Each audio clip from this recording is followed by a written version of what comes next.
I can't think of an experience, a journey that does so much for so many people. I mean, it's a lot to talk about. I mean, it's like one thing that happens is when people go on a journey, and it's a very common theme for people, and that is there's a lot of heaviness around this ecological disaster that just seems so big. Why even try? It's going to end. I mean, everybody has to, it's just going to end. Why try? Why even go forward?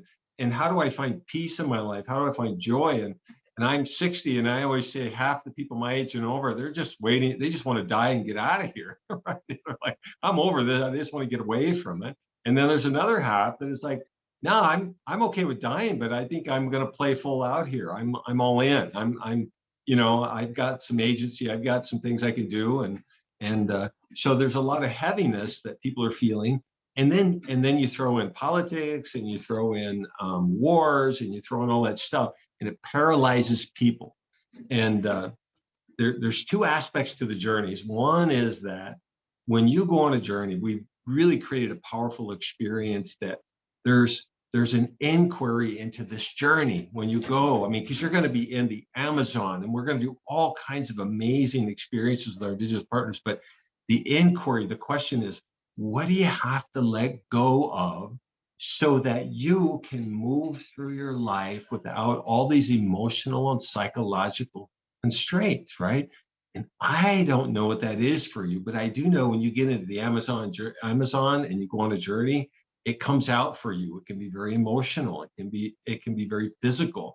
And then the question at the end of the journey, now that you've had this like letting go experience, right, is like, all right, man, knowing what I know about the world, who do I need to be going forward to create a better experience, right? It's just a huge transformation. But here's the cool thing about it. A journey, that alone is really powerful, but a journey is much more than that. I mean, it's much more. The money from the journey that you spend on a journey doesn't go to the Pachamama Alliance. It like feeds the economy down there. It like fingers out all over the Amazon. And the question that always comes up is like, Steve, why do they need money down there? Because they live in the Amazon. And it's like, well, that's how they defend themselves. That's how they educate themselves. That's how they're able to defend and move forward. And if we don't engage them in this very responsible, reciprocal way, the oil company will, and the timber company will. So our Journeys program is evolving and adapting and aligning with the needs of the Amazon, because it's growing and more people want this economic alternative, right? And it feeds the Ikiyama Nukuri program. Well, I'll tell you what's amazing is when I take women to the Amazon, because the women, when I take women from the north down to the Amazon, the indigenous women are like, where's your husband? It's like, I don't need one of those. They're like, really? You don't need one of those? So it just empowers the hell out of the women in the Amazon. And as a consequence, the women in the Amazon are taking leadership roles. Men show up with who's got the biggest spear, right? But the women, they speak for all of life. They're like mama jaguars, and they're moving up into leadership roles. And it's just an absolute honor to experience this happening. So the Journeys feeds that. There's an Ikiyama Nukuri program, which just serves women, empowers women. And then, oh wow, and just to cap it off, this movement, the Sacred Headwaters Initiative, is like blowing up. I mean, no, this is a real thing.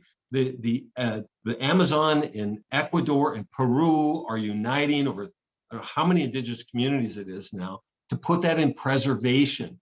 And there's like a living school of the Amazon is being created for indigenous people to hold on to their culture, to create their own self-determination, and to create economic alternatives and education and everything.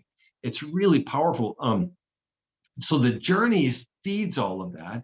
And I've been on phone calls with people in Switzerland, around the world, with these big foundations who want to align their resources with something, a plan. They're tired of looking at starving children. They're tired of the sad stories. They're tired of seeing the forest burn down. They want a plan. And you guys, this is the Sacred Headwaters Initiative that came out of the Pachamama.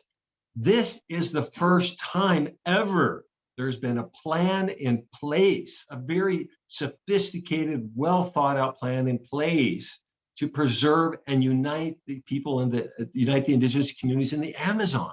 The beautiful thing about the Pachamama Alliance that has always pulled me in from the very beginning is like, this isn't wishful thinking. You know, the environmentally sustainable, the ability, spiritually fulfilling, socially just isn't just like a tagline. God, we hope this works out. No, it's like, yeah, they see that. That's what they hold. That's what they see. So they plan for success at such a high level, right? Because if I'm not planning for success and I'm not playing there, everything, I'm only caught in all this stuff down here. But when I'm playing up here, I can move things towards that, right? So I think that's the power of the Pachamama Alliance, is that. So it's like, and